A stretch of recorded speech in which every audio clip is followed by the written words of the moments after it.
Fala pessoal, bora falar sobre o await. Esse é um dos blocos mais interessantes, na minha opinião, que o Svelte propõe, que é um bloco que é feito para lidar com coisas assíncronas em JavaScript.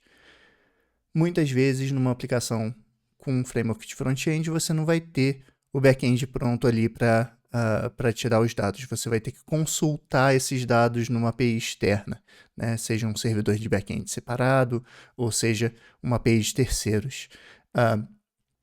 E para a gente fazer isso, a gente se utiliza do Fetch, né? Que é uma das APIs do navegador e do DOM e do Node, que pegam coisas assincronamente passando uma URL. No caso aqui, eu estou fazendo uma busca de pokémons por nome e estou usando a Poké API, que é uma API pública para esse tipo de coisa.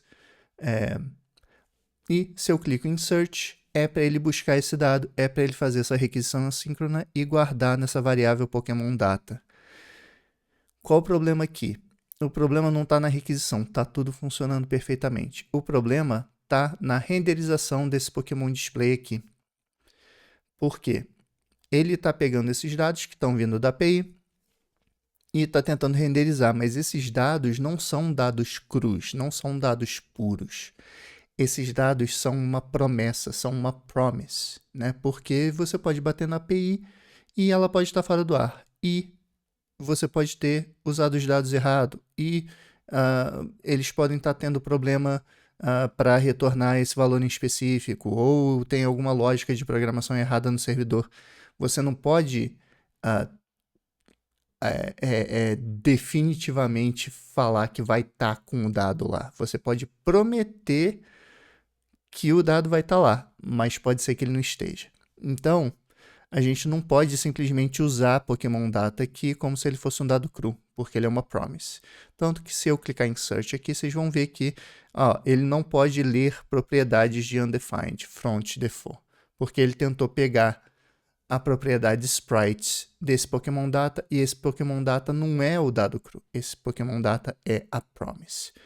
Como que a gente resolve isso? Com o bloco de await. Como que o bloco de await funciona? Você começa como todo outro bloco, você vai ter um await, tá? E ele, em geral, já vem, quando você faz o autocomplete aqui, ele já vem com esse bloco de then aqui dentro, e a gente vai ver por quê.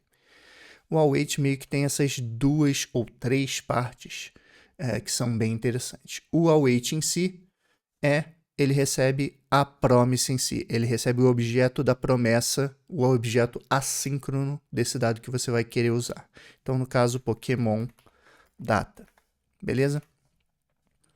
E aqui dentro, entre o await e o then, é onde ele vai, é o que ele te dá a oportunidade de você renderizar alguma coisa enquanto esse dado, esse valor estiver sendo carregado, tá? Então, no caso aqui, eu posso colocar um P com loading aqui dentro, tá? Esse é aquele caso de tipo, você pode ser que a API esteja demorando um pouquinho para responder, é bom você colocar um feedback para o usuário ali dizendo que, relaxa que a gente ainda está carregando os dados.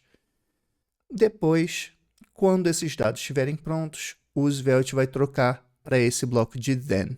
Esse bloco de then recebe um outro valor, tá? Mas esse valor é result. Você pode dar o nome que você quiser. Por quê? Porque esse result aqui vai conter o dado final daquela promessa. Então, esse sim é o dado cru. Esse sim é o dado que a gente quer. É o dado do retorno da requisição, tá? Então, a gente pode passar essa div aqui para dentro. E no result, em vez de a gente usar Pokémon Data, a gente vai usar result. Beleza? A ideia é que a gente use o item que o Svelte está provendo para a gente, em vez de usar a promise em si. Ai, Jesus do céu. Então, se eu clicar em Pikachu, ele renderizou os dados perfeitamente, porque ele esperou esses dados carregarem da API, colocou dentro da variável resultado e a gente usou eles aqui. Se você ver, ele tem um loading aparecendo ali, porque o dado ainda está indo, tá? Mas digamos que a gente queira tratar também o caso de erro, o caso dessa API está fora do ar ou dessa requisição está sendo mal formada, alguma coisa do tipo. Ele tem um outro último bloco aqui, que é o bloco de catch, que é o caso de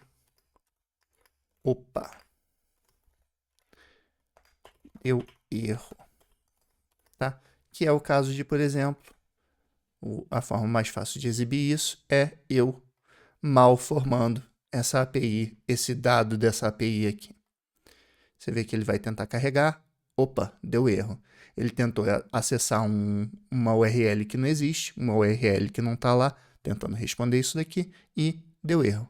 Então, esse catch é bem importante da gente implementar para a gente não esquecer que casos de erro existem e acontecem o tempo todo, beleza?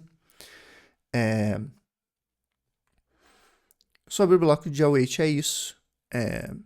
Vou ter outros vídeos com algumas coisas mais interessantes em relação ao await no futuro, então dá uma olhada nos vídeos da descrição. Dúvidas, sugestões, como sempre, nos comentários e espero ver vocês na próxima. Tchau, tchau.